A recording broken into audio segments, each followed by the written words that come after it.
jltradio.com y Cecilia Taborelli presentan Citas Conscientes, un espacio para nutrir mente, cuerpo y alma, donde te invitamos no solo a decir presente, sino a estarlo, porque si no es aquí, ¿dónde?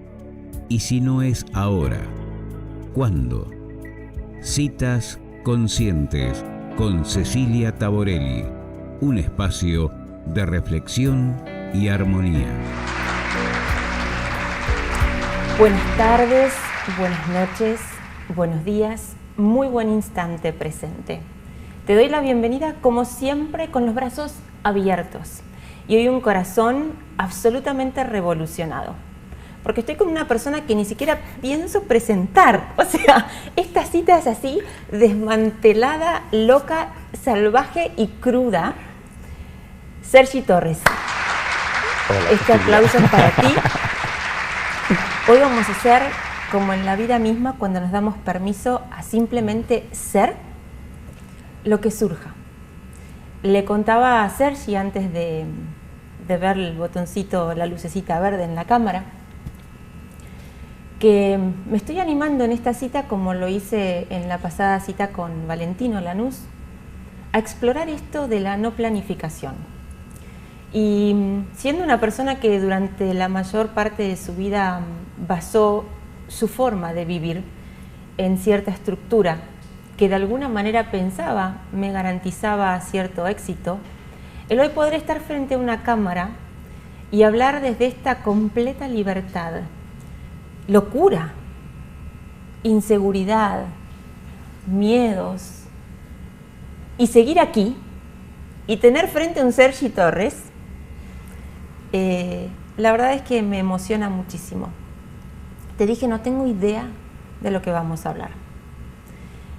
En principio lo que me viene ahora a la cabeza, y te pido disculpas porque tú dijiste sí a esto. La puerta está ahí por las dudas si quieres. Okay. Pero ahora que estoy pensando la no planificación y el vivir la vida desde la no planificación, me está viniendo un concepto viejo, ¿no? Es como que empiezo a correr cosas y telarañas y digo, a ver. No planifico, ¿y qué pasa con el propósito?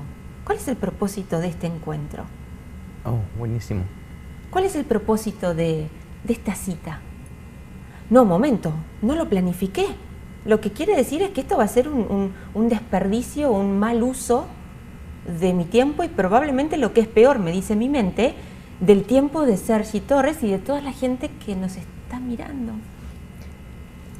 Es posible que sea así, pero no pasaría nada tampoco. Todo se usa. Todo se usa cuando tú te entregas al momento presente. Todo termina teniendo un sentido. Lo que no podemos hacer, o al menos en mi caso no funciona, es si yo le doy un sentido previo, porque entonces estoy tratando de poner mis ideas y mis conceptos encima de algo que aún no he descubierto, no he vivido. La conciencia presente es genuina en sí misma. Entonces, cuando empiezas a vivir desde ahí, puede que planifiques, pero sabes que la planificación está atendiendo al instante presente y no al instante futuro. Entonces el propósito pasa a ser el mismo instante, no se lo tengo que dar yo. Imagínate que yo le tuviera que dar un propósito a este instante, cuando ya tiene uno de por sí. Ese propósito que ya tiene es el que me permite existir como ser. Es el que me ofrece la conciencia de ser consciente de este instante. Y eso para mí es suficiente. Aparte de total, porque ¿qué más hay aparte de esto? No lo sé, pero en eso estamos. Claro, cuando tú te abres a ese no sé, te das cuenta de que ahí encierras toda tu sabiduría. ¿Qué puedes saber aparte de esta experiencia? Que no sea un concepto, que traigas de algo conocido, por lo tanto ya es planificado. Nos da mucho miedo, o sentimos mucho miedo, brindarnos la oportunidad de experimentarnos o explorarnos desde este lugar de la existencia. Nos da mucho miedo explorar desde dónde existimos, muchísimo miedo. Y no debería, ¿por qué? No es necesario. Pero sucede. Sí, porque al no conocer lo que sucede en el instante presente, lo vemos como un misterio desconocido, Entonces necesitamos de nuestras interpretaciones, pasamos a depender de ellas. Eso de que cuando uno siente que no hay un propósito, por lo menos lo voy a hablar desde mi experiencia, siempre sentí que cuando podía ver claramente un propósito, ese propósito de alguna u otra manera me acercaba, me arrimaba a cierto éxito. Claro, el éxito precalificado y pre-enunciado por mi experiencia previa. Y creo que hoy hay mucho de esto, este tema del desarrollo personal, del liderazgo, del crecimiento, son muy crueles a veces, porque demandan de nosotros, tú tienes que saber lo que quieres, tienes que escribirlo, tienes que cuadrarlo, tienes que envisionarlo, tienes que imaginarlo, y cuantos más colores y más matices y más comas y puntos y detalles le pongas, más te vas a asegurar que vas a darle al target exactamente en el medio. Y le llaman claridad, ¿no? Ser claro, tenerlo claro. Pero en realidad cuando yo me abro a mi claridad interna, a más clara está mi mente, más me doy cuenta de mi ignorancia, con más claridad veo mi ignorancia. Y eso es todo para mí. Mantener la conciencia de ese espacio de desconocimiento, como Sergi. Eso me permite estar en paz paradójicamente. Muy paradójicamente. Muy paradójicamente. Pero es la experiencia que vivo, es lo que sucede. Cuando dejo de manipular el instante con mis conceptos ignorantes, entro en paz. Es que manipulamos el instante presente porque estamos intentando dar en el blanco del instante futuro que ya proyectamos en base a lo que creemos que ese instante va a acercarnos a lo que consideramos la felicidad, un momento de gozo, el momento esperado, lo que fuera. Pero es como toda una gran falacia, es como toda una ilusión, ¿no? Y ese propósito, ay, no sé si lo que voy a decir es una barbaridad, pero veo tanta gente, e incluida yo, no, con esto no me eximo de la responsabilidad de hacer esto también, atrás del propósito, ¿no? Y el propósito justifica todo. A ver, mi propósito en la vida es 2 puntos, en la vida o en un proyecto menor. Entonces vamos a por ello, al todo y por todo. Por ejemplo, tengo hijos, yo voy a trabajar, sacrificarme, hacer todo lo que pueda, trabajar 24 horas al día, tener 5 trabajos, estresarme, si es necesario enfermarme para garantizarles un futuro a mis hijos. Hasta que lo logren no voy a parar. Ese propósito, que puede ser en su naturaleza muy bien intencionado, me aleja de mi existencia, me desconecta del propósito fundamental, si es que lo hay, que es, ¿cuál es? Habría que mirarlo. Miremoslo. Miremoslo. Cuando yo miro este instante, lo primero que puedo ver son los propósitos que yo le he dado a este instante. Y ya me doy cuenta de que este instante no puede tener mis propósitos. No tiene sentido, porque mis propósitos siempre llegan después del instante. El instante aparece, yo lo veo y yo le doy el propósito. Por lo tanto, este instante de por sí no tiene mi propósito personal. Cuando ya he visto esto, lo puedo retirar, miro, entonces puedo ver cuál es el propósito del instante. Lo único que veo es mi conciencia. No veo nada más. Para la mayoría de personas, que el propósito de la existencia sea ser una emanación de esa conciencia, ser una expresión humana de esa conciencia, no tendría sentido. Pero es el único sentido que existe cuando examinas realmente el instante en el que existes. Y una vez visto, eso se manifiesta de muchas formas. Esta es una forma. Estamos conversando en un plató, etcétera, etcétera, y todo eso pues forma parte del espectáculo, forma parte del sentido que tiene el propio instante. Pero ahí no hay lucha, el sentido del instante con mi sentido propio. Ay, no hay lucha. Qué lindo escucharte decir eso. Es que si yo le trato de poner sentido a este instante, para que tenga sentido para mí, voy a tener que luchar con el sentido que tiene este instante. Entraré en lucha con el instante. Empezaré a estar intranquilo, que salga bien. ¿Por qué salga bien? ¿Qué es salga bien? Que se ciña a mi sentido. ¿Cuál es mi sentido? El que le di antes de empezar esta charla.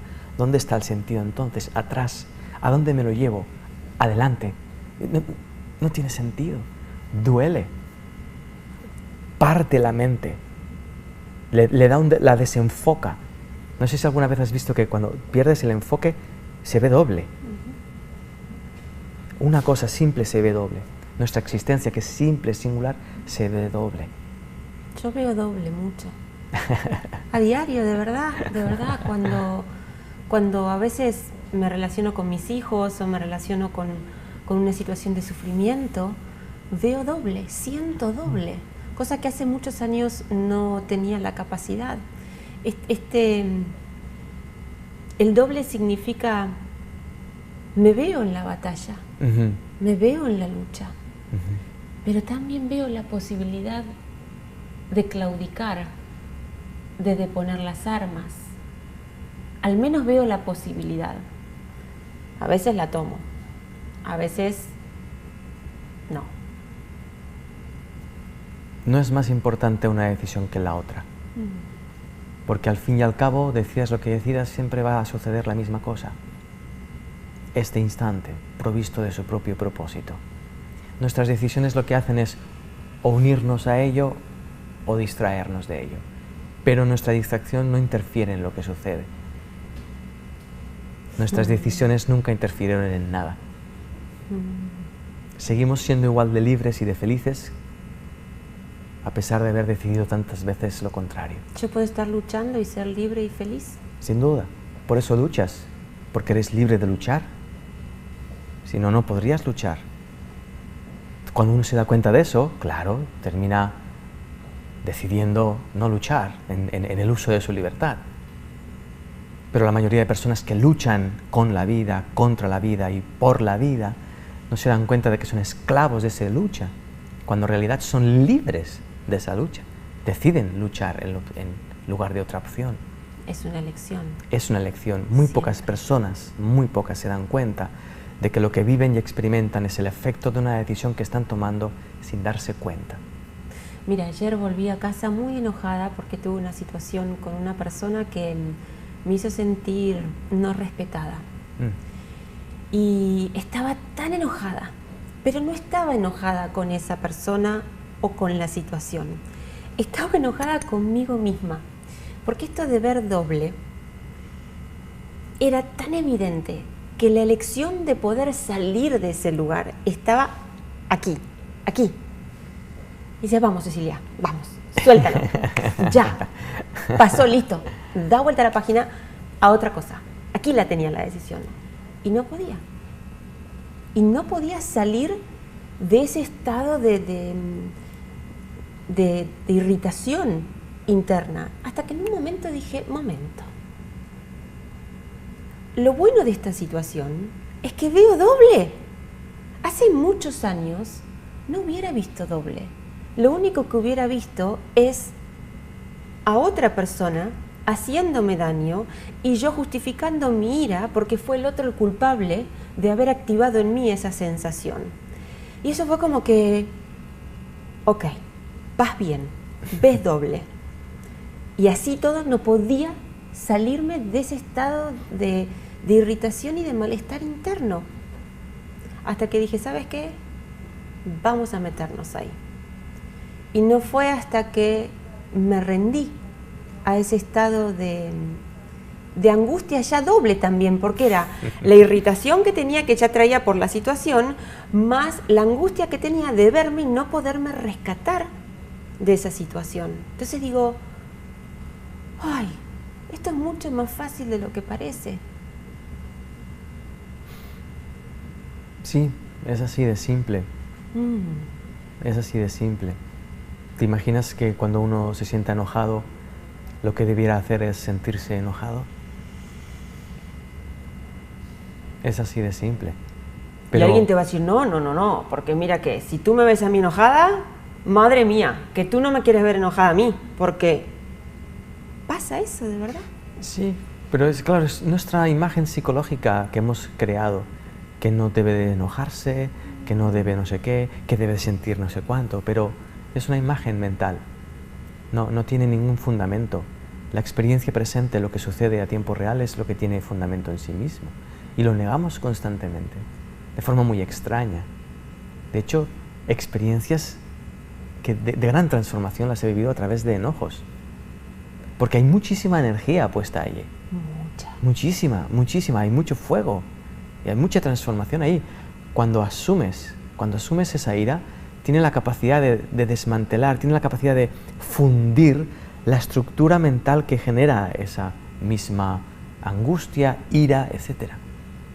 Se puede usar, pero no lo solemos usar porque lo rechazamos. Bueno, porque nos da miedo, porque también tenemos el preconcepto de que muy enojado tú puedes empezar a romper todo, o agarrar un revólver y pegarle un tiro a otra persona. Porque tenemos la creencia de que tiene que ser resuelta. Eso. Al resolverla lo que hago es o me la trago y la reprimo y me tiro un tiro por dentro, o la exteriorizo, la saco para afuera, la proyecto tirando un tiro a otro. Pero si vivo la ira, y esa es la cuestión, no voy a tener tiempo de hacer nada más, porque va a capturar toda mi atención. Toda la acción va a estar en ser consciente de esa ira. Ahí no tiro disparos a nadie, ahí no hiero a nadie ni a mí mismo. Me convierto en un espacio de experiencia emocional, presente, en forma de ira. Ahí puedo ver la belleza de la ira. Buscamos el the end al final de la emoción, ¿verdad? Sí. Y yo creo que es un to be continued, o sea, no hay nunca un fin, sino un continuará. Y me sirve tanto lo que me dices porque al no esperar el final de la película y al abrirse uno a una continuidad donde hay un movimiento constante, uno se puede volver más autocompasivo con uno mismo y nunca va a llegar a tomar el revólver y ¡pum! Porque simplemente ya no es necesario. Así es, alcanzas tu propia maestría, la de sentir lo que sientes, sintiéndolo en paz. Y muchas personas no pueden llegar a imaginar que detrás de cualquier emoción hay un espacio de conciencia que es pura paz, que sostiene e incluye cualquier tipo de sentimiento, sin lucha con ello, en unidad con ello. Sufrimiento y paz parecen antónimos. Parecen antónimos porque la paz que nosotros conocemos es una versión humana de la paz. Y como versión humana, pues todo es dual, arriba abajo, bueno malo, mejor peor. Entonces la paz y la angustia son opuestos. Pero si te abres a examinarlo detenidamente, te darás cuenta de que tanto la angustia como la paz suceden en el mismo lugar, en el mismo espacio de conciencia. Porque soy consciente de la angustia, por eso la siento. Soy consciente de la paz, por eso la siento. Suceden en el mismo lugar. Entonces, si atiendo a ese lugar, que es el mismo y no se mueve, veré cómo las emociones fluyen, van pasando, van cambiando, pero es la misma cosa todo el tiempo. Eso es lo que es la paz. La paz sería algo así como permitirse ser. Eso sería la acción que te lleva a reconocerla. Oh, ok. La acción que te lleva a ser consciente de ella. O sea, es como un movimiento interno que cuando yo veo esa sensación de angustia, me dirijo hacia... Eso es. Ese hacia es hacia ti, que eres el núcleo de tu paz. Si tú vas a llegar a sentir paz, va a ser a través de tu núcleo de conciencia, no va a poder ser a través de otra persona o de otra situación, o cuando te hayas deshecho de esta ira. No tiene sentido. Tú imagínate una paz que esté condicionada a que pase esto para que cuando pase entonces la paz vendrá. Si esa es la paz que esperamos, va a ser una paz condicionada. Y una paz condicionada se va a marchar en cuanto las condiciones cambien. No es paz eso. Y ahí vuelve la angustia. Eso es. Y entramos en la montaña rusa eterna, no nos podemos bajar nunca. Voy a suavizar la palabra propósito y te voy a compartir otra que se me viene ahora. Deseo. Me encanta. ¿Dónde entra el deseo? El deseo surge de una confusión. Nace cuando tú pierdes de vista tu voluntad. Cuando tú pierdes de vista tu ser, pierdes de vista tu conciencia íntegra, pierdes de vista tu voluntad. Cuando pierdes de vista tu voluntad... Ya llegó.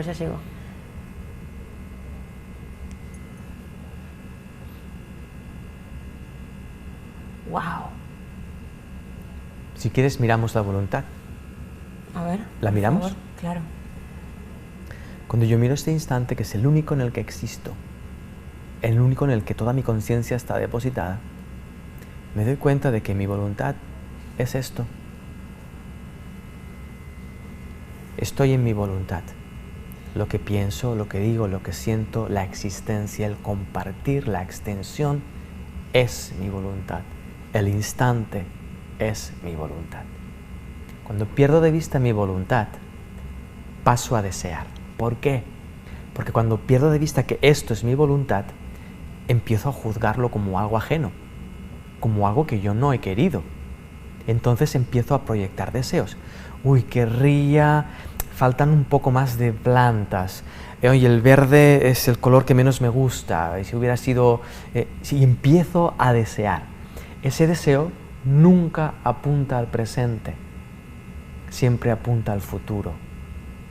Pero fíjate que el deseo nace de un juicio al presente para lanzarse al futuro. El deseo nos lleva a sentirnos insatisfechos. Fíjate cualquier cosa que desees, cualquier. Mira un deseo, el que quieras. Y observa que lo deseas porque no lo estás viviendo ahora. Por lo tanto, es insatisfacción. Todos los deseos nacen de la insatisfacción. ¿Para qué seguir deseando?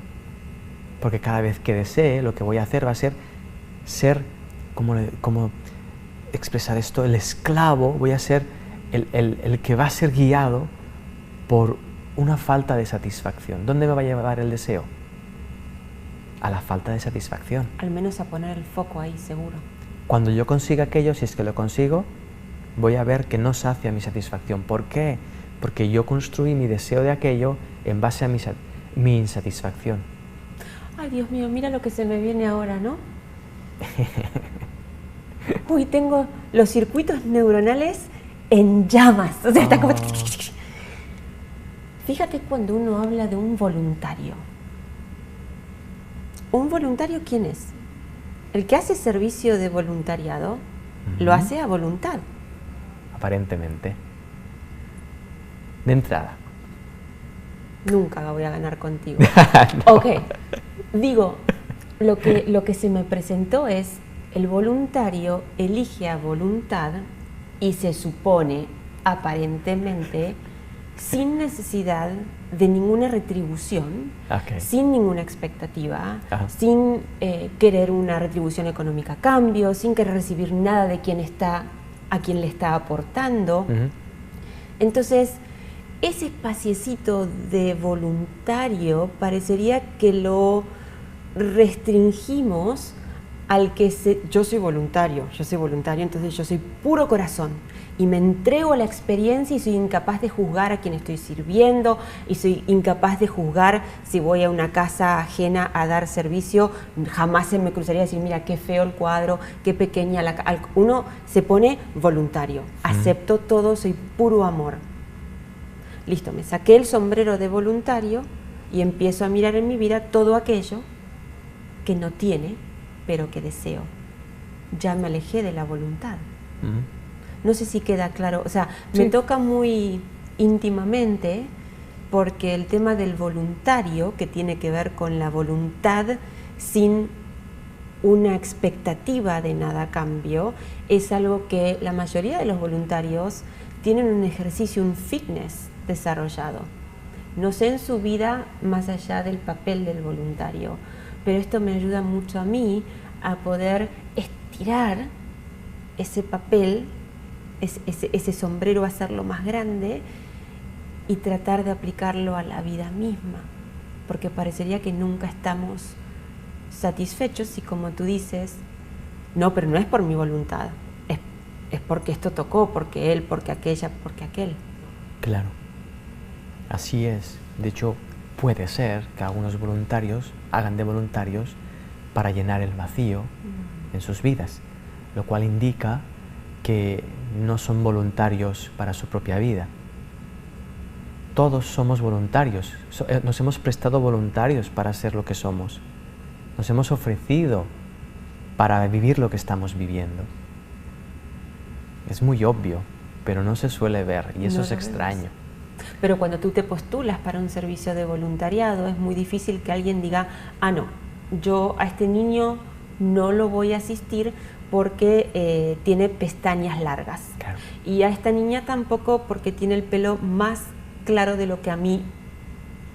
Es inconcebible, porque uno ¿desde dónde sale? Desde el dar y aceptar. Eso es. ¿No? En un intercambio donde no hay expectativas más que la entrega. Eso es. Sin embargo, cuando llegamos a sentir tristeza, no nos ofrecemos voluntarios a sentir esa tristeza. Cuando ya la estamos sintiendo, ya nos hemos ofrecido. Entonces entra una pugna interna muy, muy extraña. De hecho, cuando uno no quiere sentir lo que siente, se siente muy mal, porque duele. Se genera un dolor que no es necesario. ¿O sí? Sí, si tomaste la decisión de no sentir. Entonces ese dolor lo que hace es ayudarte a llevar la atención o la conciencia a ese dolor para que puedas ver la decisión que has tomado que genera ese dolor. Pero de por sí no tendría sentido. Bueno, tal vez fue una decisión inconsciente. Eso es muy interesante. Porque en realidad no hay decisiones inconscientes hasta que decidimos conscientemente llevarlas al inconsciente. Y eso, ahí no voy a entrar. Pero no existen, todas las decisiones las tomamos deliberadamente. La mayoría de ellas las llevamos a lo inconsciente para no hacernos cargo de ello. Las ponemos en las catacumbas. Las ponemos en las catacumbas. De este modo yo no tengo por qué hacerme responsable de mi vida y puedo seguir juzgando y culpando a lo demás, al resto. De esta forma puedo seguir manteniendo mi imagen de mí mismo separada del resto, separada de la vida, separada del universo, cuando no tiene sentido que yo viva bajo una imagen, autoimagen, excluida del resto. No tiene sentido. Me someta a una experiencia humana exclusiva y excluida y excluyente. No tiene sentido. Por muchos años busqué a alguien que me enseñara todo esto, porque percibía que había algo más. Y después de muchos años me di cuenta que no quería aprender, que lo que quería era que me enseñaran. Que me enseñaran algo y que me gustara. Hasta que la vida me puso frente a una situación donde creo que logré el entendimiento de que la enseñanza verdadera es aquella que nos transforma. Y a veces en la transformación hay sufrimiento. ¿Es necesario el sufrimiento? No. Solo surge cuando el miedo aparece. Todo proceso de transformación va a implicar miedo, porque si tú no tienes miedo, no hay ninguna transformación que experimentar. La única transformación que existe es la liberación del miedo. Cuando tú eres libre de miedo, tu mente contempla sin obstáculos la realidad de tu ser. Ya está. Pero cuando hay miedo intrincado en el sistema de pensamiento, en nuestra mente, nuestra forma de hacer las cosas, el proceso de transformación va a evidenciar ese miedo para liberarnos de él, lo va a poner muy claro. Entonces ahí hay un sufrimiento. Sufrimos cuando sentimos miedo. Ok, ¿cuál es el movimiento. Yo creo que mucha gente hoy tiene un conocimiento de sí mismo como para reconocer cuando ese miedo se activa, ¿no? Como y ahí es el momento de decisión. ¿Para dónde voy? ¿Cuál es el movimiento para poder llegar a esa enseñanza y a esa transformación y no volver otra vez a esa montaña rusa del terror que nos lleva para arriba y para abajo? Paradójicamente, es el movimiento más simple que existe y el más temido. El movimiento del no moverte, el del no hacer nada. Cuando aparece el miedo, aparece porque ya está siendo movido lo que se tiene que mover. Si tú vas a mover algo, ya estás interfiriendo. Y inconscientemente, de nuevo, vas a tratar de boicotear ese proceso. Vas a tratar de que salga bien. La misma pregunta ya implica que a ver cómo lo hago para que cuando lo haga, salga de la rueda. O sea, esta vez lo haga bien. El propósito. Ese es el miedo.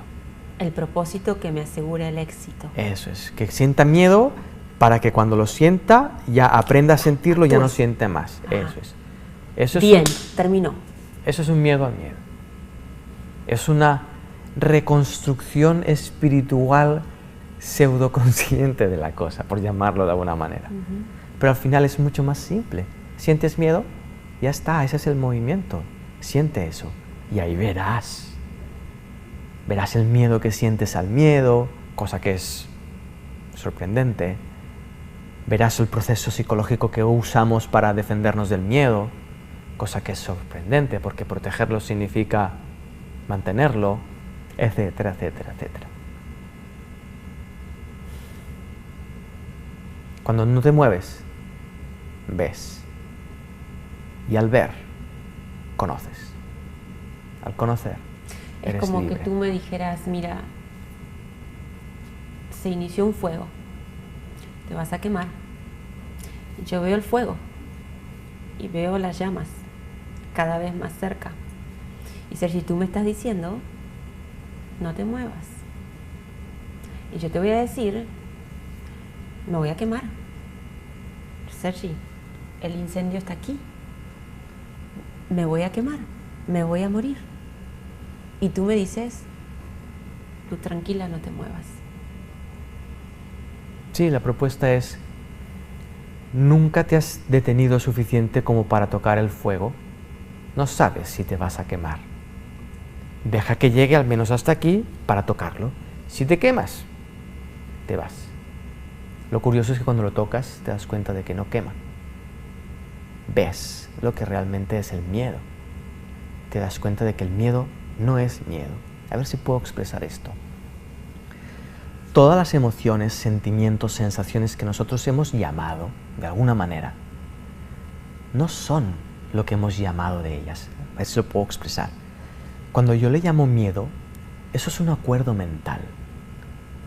Yo tengo una experiencia y a esa experiencia mi cerebro la llama miedo, para identificarla, para simplificarme el trabajo. Pero yo no quiero que me lo simplifique, porque ya es simple. La experiencia ya es simple. Cuando el cerebro me simplifica la experiencia diciendo esto es miedo, ya sabes lo que tienes que hacer, me está complicando la existencia. Tristeza.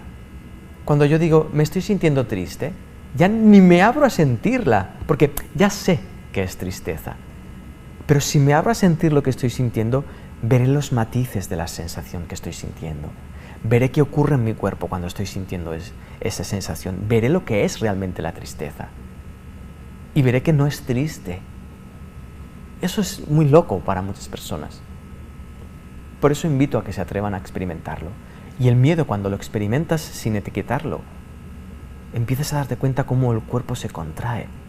Empiezas a darte cuenta cómo el cerebro empieza a pensar pensamientos, escupe pensamientos que intentan defenderte de algo que no está sucediendo todavía, por miedo a que suceda.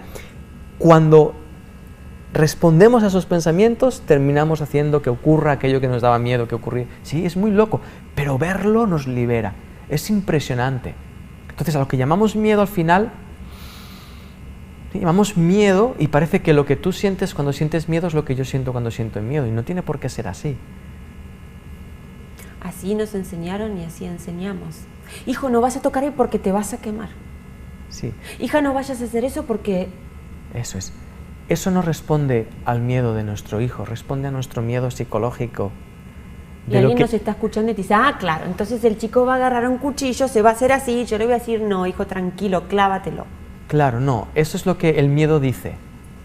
El miedo dice, como tengo miedo de soltar el miedo, me voy a plantear una versión que no me haga soltar el miedo. ¿Cuál es? A ver, y entonces encuentra la más justificable, y es esa. Claro, entonces voy a soltar el miedo y veré a mi hijo con el cuchillo, y como no tendré miedo le diré, adelante, hijo. El miedo, la ausencia de miedo no hace esas cosas. Tú imagínate que la libertad fuese así, de despropósito. Tú imagínate que el hecho de que yo fuera libre hiciese que no me importase, no tiene nada que ver con eso. Nada. Cuando tú estás en paz, la paz es la que guía. Estás en paz, la paz te guía. Es todo un engaño, ¿no? Es todo un engaño. Pero Es todo da un miedo. engaño. No da miedo, muestra el miedo que escondemos. Nada da miedo. Nosotros creamos el miedo a tiempo real y hay circunstancias que nos muestran eso, nos revelan el miedo, pero nada da miedo. ¿Sabes por qué sé eso? Porque si algo diera miedo, nos daría miedo a todos. Y no hay nada que nos dé miedo a todos. La muerte, No nos da miedo a todos. acá sí. No nos da miedo a todos la muerte. Las personas que están en el umbral de la muerte, muchas de ellas se liberan del miedo. Son las que más conocen la muerte y son las que más suelen liberarse. Entran en una paz que terminan consolando a los familiares. Ajá. Ellos son los que reparten la paz. La muerte no da miedo a todo el mundo.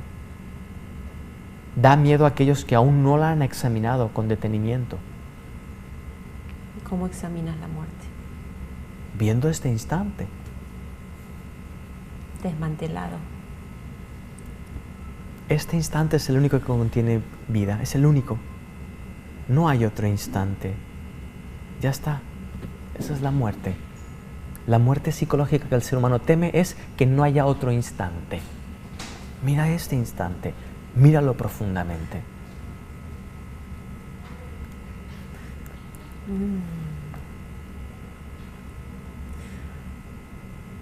Y si lo miras y dices, ¿y esto es? ¿Ya? Tanta vida, tanta cosa, tanto esfuerzo, lucha, batalla. Ok, lo miro. ¿Y esto es? Sí. Bien visto, esto es todo. Bien visto. Este es el gran descanso que el ser humano busca, hasta por las grietas.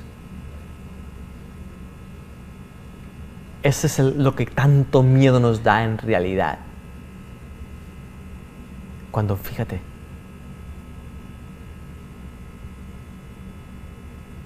hemos llegado a temer a nuestra propia experiencia humana. Tenemos miedo de la vida. ¡Bingo! Por eso necesito un propósito de vida. Así es como desarrollamos nuestra psique. Le otorgamos un falso propósito de vida para que nos dé la sensación, le llamo vidilla. ¡Qué feo sonó eso! Sí, pero es así como vivimos, con una vidilla, una versión personal de la vida, a la que tengo que sostener. ¿Qué sentido tiene que yo sostenga mi versión de la vida cuando yo soy fruto de la vida en mayúsculas? Por eso digo, el propósito, volviendo a donde empezamos, termina siendo el protagonista y nuestra vida, a ver, no nuestra vida, las circunstancias. Cuando digo nuestra vida no me refiero a, bueno, yo estoy casada, tengo 2 hijos, vivo aquí, tengo un carro, tengo este... No, no, no. la vida, esto que late. Parecería que el propósito de muchos seres humanos termina desluciendo o moviendo un costado la vida misma, porque es una forma de entretenernos y de alejarnos de la tristeza, de la angustia. Entonces, cuando me muevo para el otro lado, donde tú me acabas de llevar, donde me dices, Cecilia, es esto. No hay más, es esto. Y me entra una sensación de vacío profundo. No puedo calificarlo más que con la palabra vacío porque no sabría qué emoción ponerle. Pero es una sensación de vacío. Esa sensación de vacío es ausencia de ego. Y las últimas chispas de ego lo viven como ausencia del sí mismo, como ausencia de ego. Pero cuando te abres a lanzarte a ese vacío, te das cuenta de que en realidad está lleno. No hay nada vacío en ningún lugar, en ningún momento. Todo tiende a infinito, todo tiende a eterno. Pero tienes que descubrirlo, porque si no son conceptos, son ideas y no sirven de nada. Incluso la idea de eternidad no es la eternidad, es la idea humana de la eternidad. Hay que abrirse a la experiencia, abrirse a experimentar ese vacío. Es un lujo que muy pocos seres humanos se brindan. Porque ese vacío no le encuentro, ¿cuál es la palabra? Exaltación.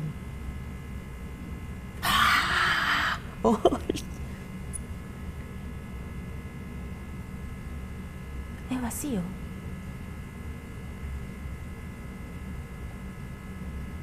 Y no sé vivir en ese vacío. Yo tampoco.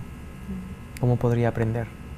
Si es presente, ¿cuándo aprendería y para qué? Es más simple. No necesito conocer cómo vivir ese vacío para observarlo y lanzarme a ello.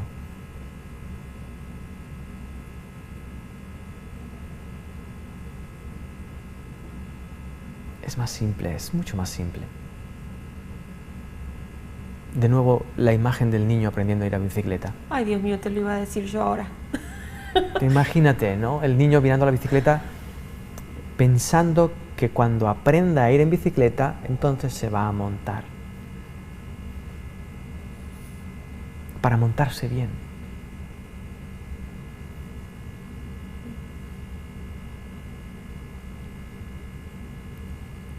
Pero hay una recompensa en ese vacío.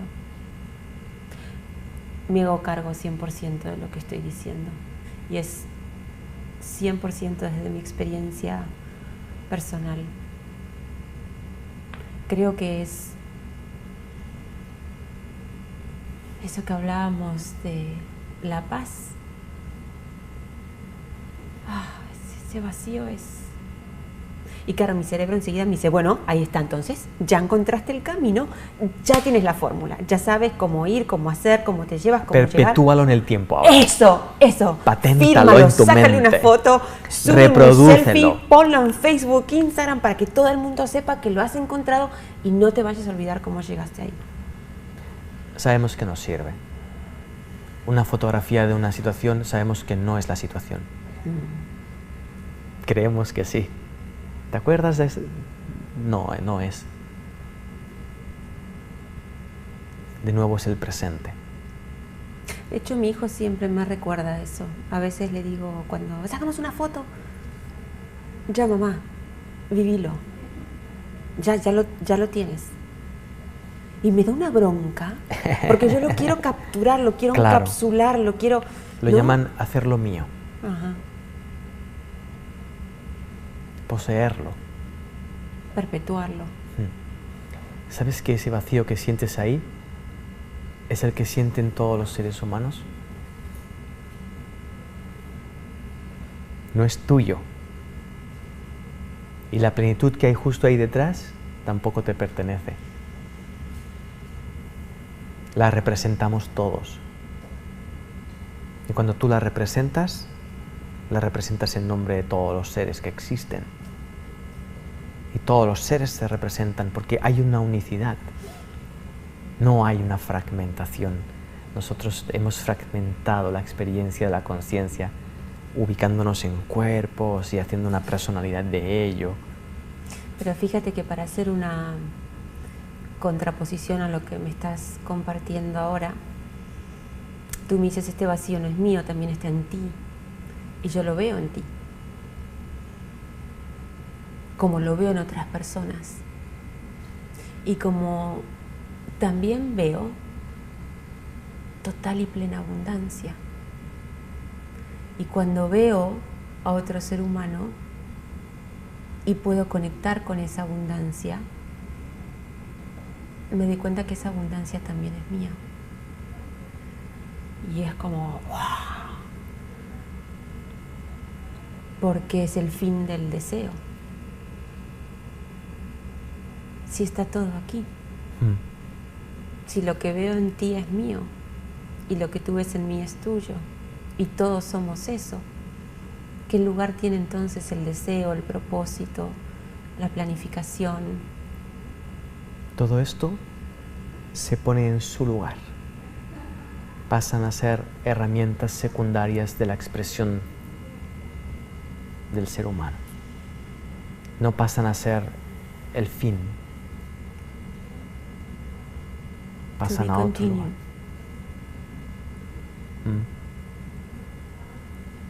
Entonces ves cómo la abundancia máxima, la abundancia absoluta, que es la presencia del instante presente, se manifiesta en formas abundantes, en distintas formas, dentro del tiempo. Lo ves ocurrir. Y no te confundes en que 2 es menos que 3, sino que 2 es la forma máxima de abundancia que aparece en este instante y 3 es la forma de abundancia que aparece en este instante. No las comparas porque estás entregado a la experiencia presente. No te confundes en ello. Y ahí la experiencia plena, no condicionada, ¿verdad? De la cual todos tenemos derecho. Derecho que nos negamos al imponer los pensamientos que contradicen la experiencia. Los anteponemos en nuestra cabeza. Nos autoengañamos. Así es. Pensamos que lo que pensamos es más válido que lo que es en realidad.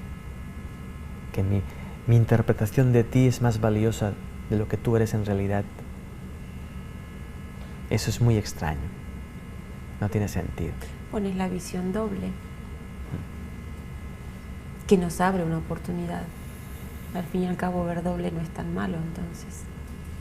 Mientras lo veas,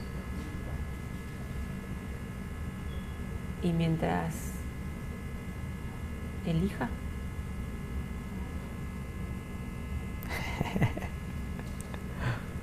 si es una emanación de tu voluntad, tendrá sentido.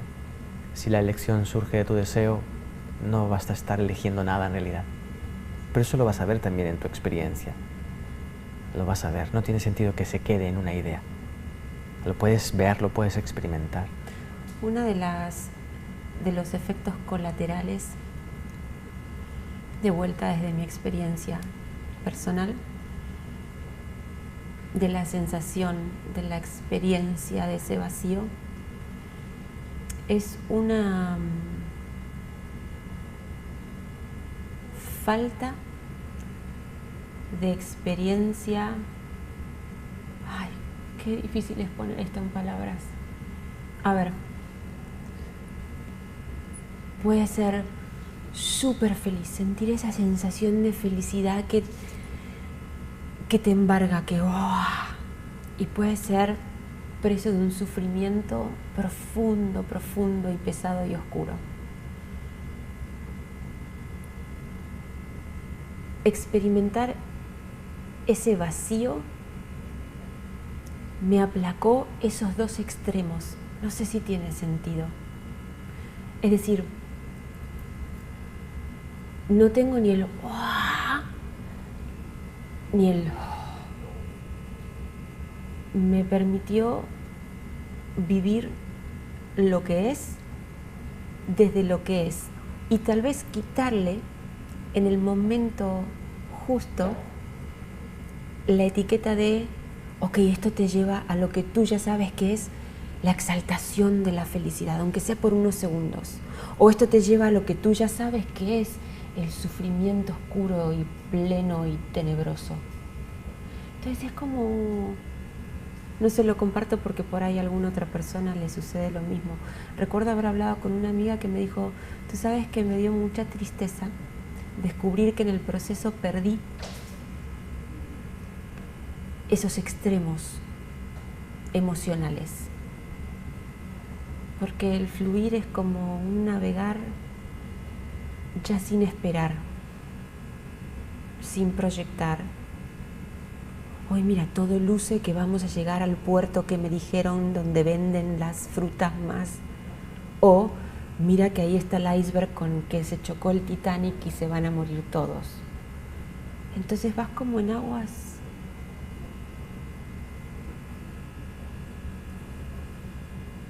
Es un proceso de unificación.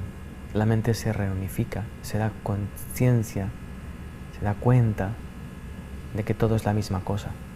¿La estás desmantelando? ¿Cómo? ¿Estás desmantelando la mente? Desmantelas la interpretación de la mente. Si yo dejo de llamar a esto derecha y a esto izquierda, ¿qué más da donde esté? Pero si esto es la derecha y esto es la izquierda, cuando esté en la derecha no estaré en la izquierda. Estaré aquí en comparación y en rechazo a esto. Cuando dejas de hacer esto, las emociones, las situaciones empiezan a unificarse. Pasa a ser vida, pasa a ser existencia, se unifica, incluso las relaciones. Alguien podría estar diciéndote, te vuelves un mediocre, te vuelves un conformista. Alguien podría estar diciéndolo, sí, a lo cual no le respondería nada, porque también está incluido esa opinión y esa versión.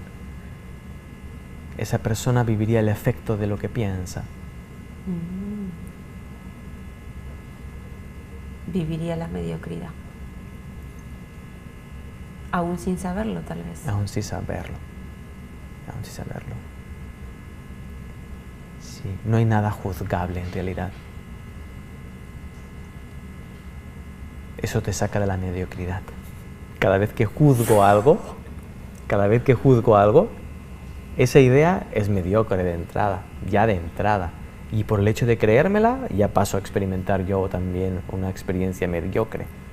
Yo soy el que genera la mediocridad, no existe la mediocridad. De hecho, mediocridad viene de medio monte, mediocris, que es estar en la mitad de la montaña. Entonces, cuando yo estoy juzgando, estoy pensando a la mitad, porque no me incluyo a mí en el juicio. Es lindo eso. Todos somos uno, pero también individuales. Ay, sí. Y esa es una experiencia muy divertida. Porque en esa sensación de individualidad, cuando no la defiendes, pasas a ver cómo el universo se manifiesta en forma individual. Pero esa forma individual no excluye ninguna individualidad. No hay un proceso psicológico exclusivo. Te sabes parte íntegra de todo el universo. Y es hermoso. Y es liberador. Es liberador, porque puedes ser tú mismo sin depender de ello. Ahora imagínate que tú fueras tú mismo y solo tú mismo. ¿Dependerías de eso? Bueno, pero puedo ser yo misma y usarte. Explícame. Sergi, tengo miedo que te enfermes. Ajá. Yo tengo miedo que tú te enfermes. Yo no. Sí. Desde el punto de vista individual, mediocre, yo soy dueña del miedo, Sí. pero el potencial de enfermar es tuyo. Cuando yo puedo moverme de ese espacio, tal vez puedo descubrirme teniendo miedo a enfermar. Digo, nos podemos usar para mirarnos y seguir aportándonos mutuamente una imagen cada vez más clara, más reveladora. Eso es clave y es muy hermoso. Cuando tú vives en tu individualidad exclusiva, todo refleja tu mente. Cada instante tienes la oportunidad de unirte al reflejo. Cuando ya te liberas de la exclusividad y vives en tu individualidad unificada, lo que ves no es un reflejo, es una extensión. Y por ende estás unido a todo lo que ves. Significa que a través de compartir contigo puedo ver lo que pienso a través de ti. Eso. Y puedo, si hago un movimiento aún más allá, ofrecerme la posibilidad de soltarlo. Sí, claro. Si no, no lo ves. Si no lo sueltas, no puedes tener una experiencia de unicidad.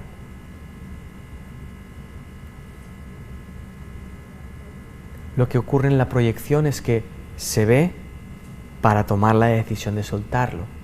Lo que ocurre en la extensión es que se suelta a medida que lo ves. No tienes que hacer el gesto. En el momento en que retienes un pensamiento, ya lo proyectas. Al verlo proyectado lo puedes soltar.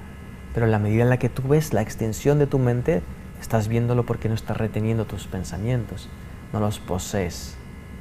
¿Cuánto te afecta a ti que yo haga o no haga eso? A ti como un otro. Depende de lo que yo decida al respecto. Si yo estoy en la extensión, me veré haciendo eso en ti, la cual cosa no lo voy a juzgar. Pero si tú eres consciente de eso, me puedes ayudar a verlo. Sí, no haciendo nada. Exacto, exacto. Es como...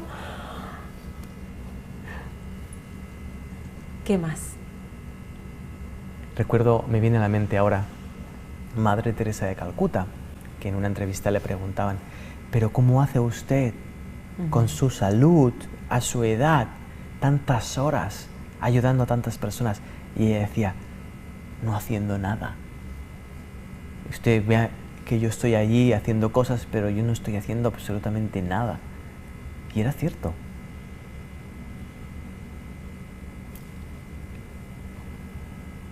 El regalo de Madre Teresa de Calcuta no es lo que hizo, fue justo lo contrario. Que no hizo. Que no hizo nada, no intervino, no se interpuso entre ella y la voluntad. ¡Ay, se me hizo la piel! Pero nosotros solo vemos la forma, vemos la acción y nos aplaudimos o nos despreciamos por la acción. No es eso. La ayuda es cuando tú puedes escuchar a alguien y no intervenir. Ser un espacio transparente donde lo que escuchas te cruza, donde no le devuelves un reflejo, donde lo único que haces es permitir que lo que haga, en lugar de reflejarse, sea extenderse. Eso lo puedes decidir. Esa es la ayuda. No como hacer- mucho usarlo, ¿no? Para mirarnos, porque si tu proyección en mí me atraviesa, pero cuando me atraviesa me hace sentir lo que fuere. Entonces no te atraviesa, te muestra algo, Ok. te muestra dónde impacta. Eso. En ese impacto tu atención iría a posarse ahí y lo que estaría pasando es que la persona de enfrente te está mostrando algo que aún no has perdonado en ti, que aún no has liberado, que aún no habías visto. Siempre hay agradecimiento involucrado, porque sea que lo que me dices me cruce, me sentiré agradecido de estar extendiéndome, o me impacte, estaré agradecido de estar viendo dónde impacta. Yo voy a cerrar diciéndote, que vale doble impacto y atravesamiento. No sé si existe la palabra atravesamiento, pero eso es lo que siento después de estar conversando contigo por casi una hora. Hay muchas cosas que es un uy, se fue, me atravesó. Ah. Y otras que pero bienvenido. Sí, sin duda. Bienvenido y gracias. Gracias. Porque ahí está la belleza de darle la bienvenida a la existencia tal y como es. Gracias. Uy, esto del desmantelar y el no planificar se está poniendo bueno. Está lindo. ¿Sabes? Estoy sintiendo a Madre Teresa de Calcuta lo que representaba en realidad al liberarla de su cuerpo, al liberarla de su acción, la puedes ver como conciencia, como voluntad y se siente, se puede sentir, se une, no sé cómo expresarlo. Es una llenura y un vacío. Es muy hermoso. Gracias, Sergi. Gracias. Gracias. Gracias. Gracias. Gracias a la vida, gracias a la existencia, gracias a ustedes que me acompañan en este camino que hago parecer que es para un otro, pero nunca lo es. O tal vez sí, aún no lo sé. Lo que sí siento en mi corazón es una profunda, profunda sensación de abundancia, de plenitud, de vacío y de gratitud. No puedo hablar más porque me voy a poner a llorar. Los quiero mucho y gracias por acompañarme. Hasta aquí compartimos Citas Conscientes con Cecilia Taborelli. La invitación está hecha para el próximo jueves a las 7 p.m. hora de Miami por jltradio.com. Citas Conscientes, el espacio para nutrir mente, cuerpo y alma.